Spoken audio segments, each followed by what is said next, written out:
आणि सोमवार ही दोन्ही व्रत करत असू तर उपवास नेमका कधी सोडायचा किंवा कोणतं व्रत आपण प्रामुख्याने करायचं, या सगळ्या प्रश्नांची उत्तरं तुम्हाला या व्हिडिओच्या माध्यमातून मिळून जातील. तरीही आणि हा व्हिडिओ पाहत असताना कमेंट्स मध्ये लिहा हर हर महादेव.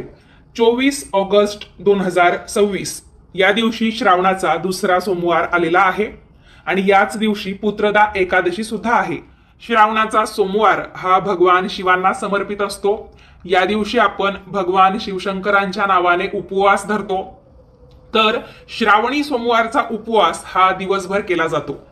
संध्याकाळी सूर्यास्तानंतर आपण हा उपवास सोडतो किंवा बऱ्याच घरी संध्याकाळी 5 वाजता सुद्धा उपवास सोडण्याची पद्धत आहे. म्हणजे जेव्हा सूर्य मावळण्याची वेळ होते तेव्हा सुद्धा आपण हा उपवास सोडू शकतो.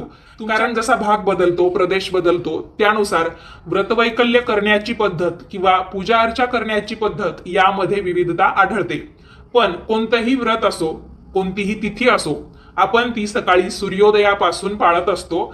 कारण आपल्या राज्यामध्ये किंवा आपल्या भागामध्ये उदय तिथीनुसार सणवार, व्रतवैकल्ये, पूजा अर्चा यांच्या तिथी पाळण्याची पद्धत आहे की या दिवशी एकादशी सुद्धा आहे. तर मग आपण एकादशीचं सुद्धा व्रत दर 15 दिवसाला करतो आणि श्रावणी सोमवारचं व्रत सुद्धा आपलं श्रावणाच्या महिन्यामध्ये असतंच. तर मग नेमका कोणता उपवास धरावा किंवा एकादशी असल्यामुळे उपवास आपण कधी सोडावा, तर सगळ्यात पहिल्यांदा मी तुम्हाला हे समजावून सांगते की जरी तुम्ही एकादशी करत असाल आणि श्रावणाचा सोमवार सुद्धा तुमचा राहत असेल तर आपल्या सर्वांना हे माहिती आहे की एकादशीचा उपवास हा एकादशीच्या दिवशी सकाळी सूर्योदयापासून धरला की दुसऱ्या दिवशी म्हणजे द्वादशीच्या दिवशी सकाळी सूर्योदयानंतर किंवा आपली जी सकाळची जेवणाची वेळ असते तेव्हा आपण सोडू शकतो. तर मग जेव्हा अशी 2 व्रतवैकल्य एकाच दिवशी येतात तेव्हा प्रामुख्याने ज्या व्रताला महत्व देणं योग्य आहे ते व्रत आपण करावं. त्यातलं दुसरं व्रत आपल्याला करण्याची गरज नसते. उदाहरणार्थ जेव्हा आपण पशुपती व्रताचे सोमवार करतो तेव्हा जर एखाद्या सोमवारी एकादशी आली तर आपल्याला काय सल्ला दिला जातो की आपण त्या दिवशी पशुपतीचंच व्रत करावं. एकादशी आपण त्या दिवशी नाही केली तरीही चालेल. कारण दोन्हीही व्रत आपण एकाच दिवशी करण्याचा प्रयत्न केला आणि समजा दोघांचीही म्हणजे व्रताचं पारण करण्याची वेळ वेगवेगळी असेल तर कोणतंच व्रत आपल्याला लागू पडणार नाही, कोणत्याच व्रताचा व्यवस्थित लाभ आपल्याला मिळणार नाही दोन्ही आपण एकाच वेळी करायला गेलो तर. कारण बघा, अगदी साध्या सोप्या पद्धतीने सांगायचं झालं तर आपण एका वेळेस एक काम हाती घेतलं आणि त्याच्यावरच पूर्ण लक्ष केंद्रित करून ते काम केलं तर ते नक्की चांगल्या पद्धतीने आपण पूर्ण करू शकतो. की आता सध्या श्रावणाचा महिना सुरू आहे आणि श्रावणाचा सोमवार आपण करतो तर हे व्रत करण्याची संधी आपल्याला पूर्ण एका वर्षातून मिळत असणार. समर्पित असणारे हे श्रावणी सोमवार असतात. एकादशी भगवान विष्णूंना समर्पित आहेत. तर भगवान शिव आणि भगवान विष्णू हे एकसारखे नाहीत किंवा एक समान नाही, पण ते एकरूप आहेत. तर तुम्हाला समजा एकादशी करायचीच असेल कारण ही आहे पुत्रदा एकादशी आणि तुम्हाला जर तिचं व्रत करायचंच असेल तर ते व्रत तुम्ही 25 ऑगस्ट 2026 ला मंगळवारच्या दिवशी करू शकता. म्हणजे मंगळवारी सकाळी तुम्ही उपवास धरला तर बुधवारी सकाळी तुम्ही तो उपवास सोडू शकता. ज्यांना खास संतान प्राप्तीसाठी त्यातल्या त्यात पुत्र व्हावा याच्यासाठीच हा उपवास धरायचा असेल तर तो तुम्ही द्वादशीच्या दिवशी केला तरी पण काही बिघडणार नाही. कारण एकादशीचं व्रत आपण धरतो एकादशीच्या दिवशी आणि द्वादशीच्या दिवशी सकाळी सोडतो. पण खरं बघायला गेलं तर एकादशीचं व्रत हे दशमी, एकादशी आणि द्वादशी असं 3 दिवसीय असतं. तर या व्रताचा देखील तुम्हाला लाभ घ्यायचा असेल कारण पुत्रदा एकादशी सुद्धा वर्षातून 2दाच येते. त्याच्यामुळे पुत्रदा एकादशीचं व्रत आपल्याला करायचं असेल तर आपण ते 25 ऑगस्टला सुरू करून 26 ऑगस्टला सकाळी सूर्योदयानंतर सोडू शकतो. म्हणजेच व्रताचं पारण करू शकतो. तर मी आशा करते तुम्हाला तुमच्या प्रश्नाचं उत्तर मिळालेलं असेल. आता श्रावणाचा सोमवार आपल्याला करायचा आहे, दुसरा सोमवार. तर या दिवशी सुद्धा आपण जशी पहिल्या श्रावणी सोमवारी पूजा केली तशीच करायची आहे. जसं की आपल्या घरी शिवलिंग असेल तर आपण त्याचा अभिषेक वगैरे करून त्यानंतर शिवलिंगाला गंध लावून बेलपत्र, फूल अर्पण करून त्याच्यानंतर शिवलिंगावर शिवामूठ वाहायची, शिवलिंगाच्या समोर नैवेद्य अर्पण करायचा आणि त्याच्यानंतर आपण शिवलिंगाची आरती करायची. या पद्धतीने पूजा करू शकतो. आणि जर तुमच्याकडे शिवलिंग नसेल तर तुम्ही एकतर मंदिरात जाऊन ही पूजा करू शकता. म्हणजे तिथेच शिवामूठ वाहू शकता, नैवेद्य किंवा पूजा साहित्य तिथेच अर्पण करू शकता. किंवा याला अजून एक पर्याय आहे की तुम्ही घरच्या घरी मातीचं किंवा वाळूचं शिवलिंग तयार करा आणि पूजा झाल्यानंतर काही वेळाने तुम्ही ते शिवलिंग विसर्जन करू शकता. अशा पद्धतीने देखील तुम्हाला पूजा करता येईल. तर काय करायचं, आपल्याकडे जे शिवलिंग आहे किंवा जे आपण बनवलेलं आहे, तर सर्वात आधी शिवलिंगावर पाण्याचा अभिषेक करायचा. आता या सोमवारी तुम्हाला शिवलिंगाला म्हणजे शिवलिंगाची पूजा करताना संकल्प घेण्याची गरज नाही, कारण संकल्प आपण पहिल्याच सोमवारी घेत असतो. कारण व्रत जेव्हा आपण सुरू करतो त्या दिवशी संकल्प केला की प्रत्येक वारी मग तो संकल्प घेण्याची गरज नाही. पण ज्यांनी कोणी श्रावणाचा पहिला सोमवार केला नाही त्यांचा जर प्रश्न असेल की आता श्रावणाच्या दुसऱ्या सोमवारी आम्ही उपवास केला तर चालेल का, किंवा असंच असतं का की आपण पहिल्या सोमवारीच उपवास धरायला पाहिजे नंतर आपल्याला धरता येत नाही, तर असं काही नाहीये. काही अडचणींमुळे किंवा लक्षात न राहिल्यामुळे जे काही असेल, पण तुम्ही श्रावणाचा समजा पहिला सोमवार केलेला नसेल तर तुम्ही श्रावणाचा दुसरा सोमवार सुद्धा धरू शकता. म्हणजे बघा, श्रावणामध्ये जेवढे सोमवार येतात त्यापैकी आपण एखादा जरी श्रावणी सोमवार केला, म्हणजे एखाद्या जरी श्रावणी सोमवारचा आपण व्रत केलं, उपवास केला, पूजा केली तरीही चालतं. त्याच्यामुळे शंका काही मनामध्ये ठेवू नका. आणि समजा तुम्ही दुसरा श्रावणी सोमवार धरणार आहात आणि तुम्हाला याच्या पुढे जेवढे सोमवार येतील श्रावणाचे तेवढे करायचे असतील, तर मग तुम्ही या दुसऱ्या श्रावणी सोमवारी तसा संकल्प करा की मी पहिला सोमवार करू शकलो नाही किंवा करू शकले नाही, आता मी श्रावणाच्या दुसऱ्या सोमवारपासून व्रत सुरू केलंय आणि मी ते पूर्ण शेवटच्या श्रावणी सोमवारपर्यंत करणार आहे. म्हणजे श्रावणाचा दुसरा सोमवार, तिसरा सोमवार आणि चौथा सोमवार असे 3 सोमवार मी करणार आहे असं तुम्ही संकल्पामध्ये सांगा. किंवा तुम्हाला एक दिवसीय फक्त एकच सोमवार करायचा आहे हा, तर मग तुम्ही संकल्प घेऊन तसं सांगा की मी एकच सोमवार श्रावणाचा करते किंवा करतोय, पण तो मनापासून आणि श्रद्धेने करतोय. तुमच्या पद्धतीने तुम्ही पाण्याचा अभिषेक करायचा. त्याच्यानंतर आपण समजा पंचामृत बनवून घेतलेलं असेल किंवा रेडीमेड आणलेलं असेल तर पंचामृत किंवा नुसतं दूध नाहीतर दही यापैकी एखाद्या पदार्थाचा अभिषेक करून घ्यायचा. आणि तुम्हाला जर पंचामृत, दूध, दही यापैकी कशाचाही अभिषेक करायचा नसेल तर तुम्ही फक्त पाण्याचा अभिषेक केला तरीही चालतं.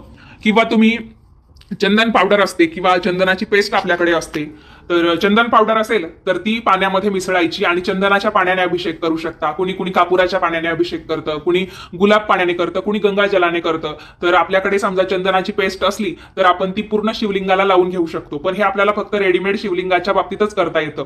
त्याच्यामुळे तुम्ही पेस्ट असेल तर ती पूर्ण अशी शिवलिंगाला लावून घ्यायची आणि त्यानंतर पुन्हा हळूहळू पाण्याची धार सोडत, शक्यतो एकच धार अशी आपल्याकडून सोडली जाईल अशा पद्धतीने ती धार शिवलिंगावर धरायची आणि मग ते शिवलिंग संपूर्ण स्वच्छ करून घ्यायचं पाण्याने.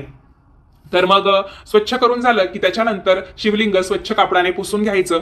जिथे आपल्याला त्याची स्थापना करायची आहे तिथे व्यवस्थितरित्या स्थापना करून घ्यायची. म्हणजे खाली काहीतरी तुम्ही पांढरं कापड अंथरा, थोडेसे तांदळाचे दाणे, म्हणजे निदान 5 तरी अक्षता ठेवा किंवा बेलपत्र ठेवा. बेलपत्र इथे पालथं ठेवण्याची गरज नाही. आपण जे शिवलिंगाला जी बाजू बेलपत्राची टेकते तर त्या पद्धतीने जरी आपण बेलपत्र ठेवलं आणि त्याच्यावर शिवलिंग ठेवलं तरीही चालतं. बऱ्याच जणांना असे अनेक छोटे मोठे प्रश्न पडतात, त्याच्यामुळे सविस्तर असं स्पष्टीकरण देऊन सांगण्याची गरज पडते.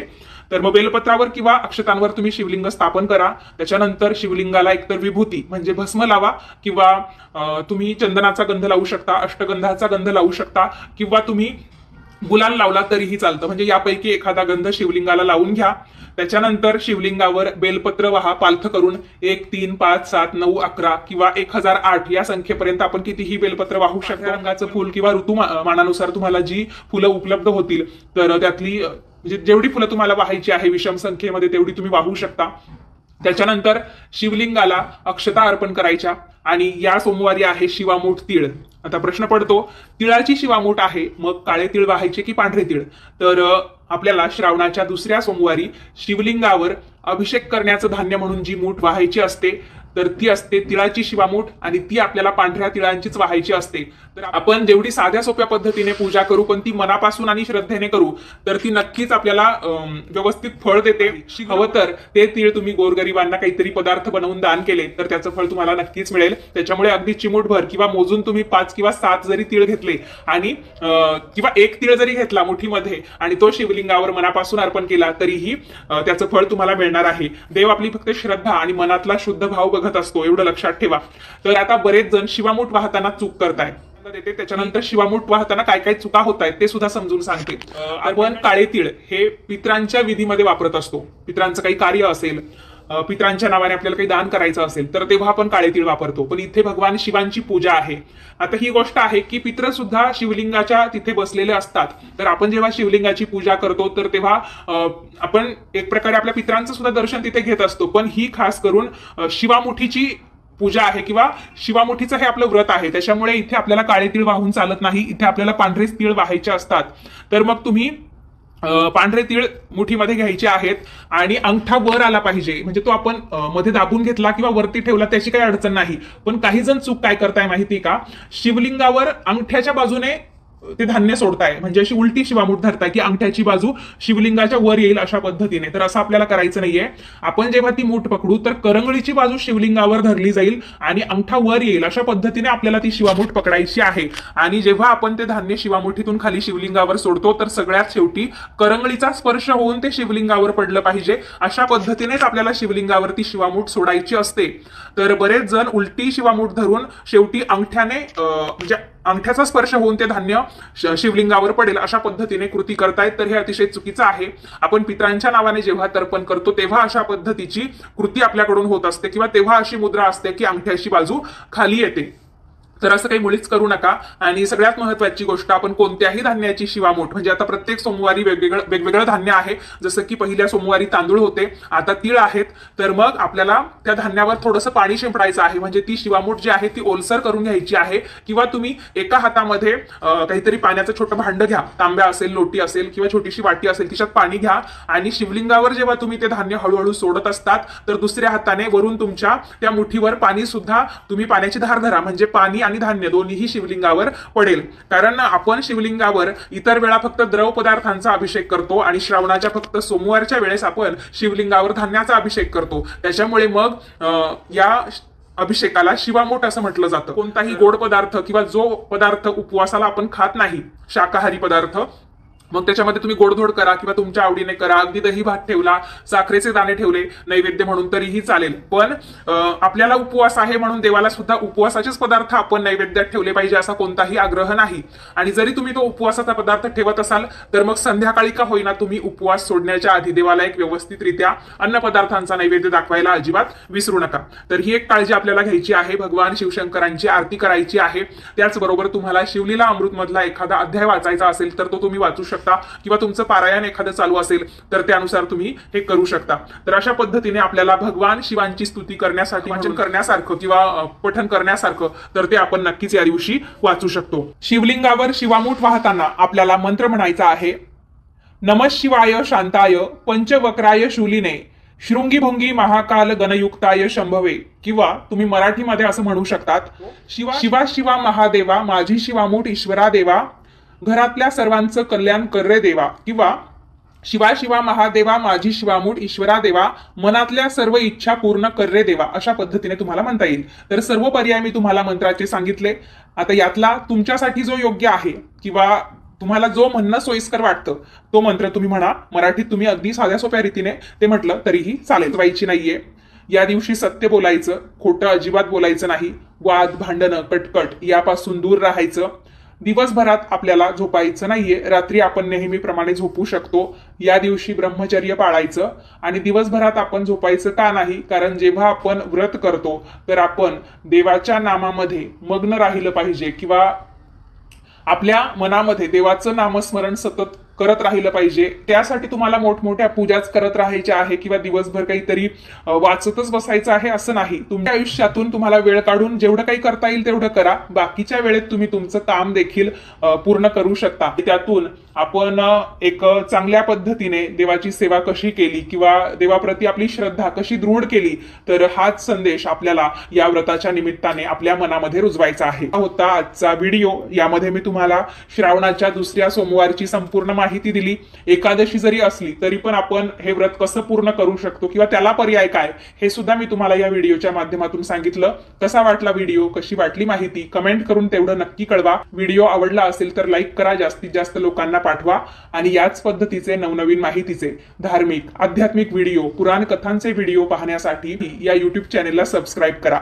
वेळात वेळ काढून तुमचा अमूल्य वेळ इथे देऊन व्हिडिओ शेवटपर्यंत पाहिला त्यासाठी तुम्हा सर्वांचे मनपूर्वक धन्यवाद.